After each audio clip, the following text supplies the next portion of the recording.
இருக்கிறோங்கண்ணே. சரிங்க. இதெல்லாம் கையிலேயே சுற்றிக்கிறதுங்களா? என்னங்கண்ணே? அந்த சுற்றுவாங்கல்ல.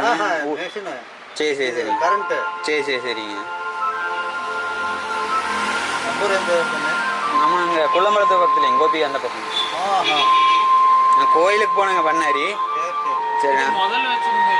அது முதல்ல இருந்ததுங்க. இப்போ பசங்க எல்லாம் செல்ஃப் மோட்டர் செஞ்சுட்டு இருக்காங்க. சரி சரி பஸ் சரி. ஸ்டாண்டு கிட்ட. சரிங்க. ஒருத்தர் பைக் மெக்கானிக்கில். சரிங்க. நல்ல ரோட்டு மூலத்தில். சரிங்க. கொடவர் தள்ளியே இருக்கு. சரி சரிங்க. Work shop. சரி சரி சரிங்க. இந்த கோவில் பஸ் ஸ்டாண்டு செல்ஃப் மோட்டர் செஞ்சுட்டு இருக்கேன். சரி சரி சரி. பண்ணி கொடுத்துருவேன். சரி சரி சரிங்க. கரண்டில் போட்டு. ஓ சரி சரி சரி.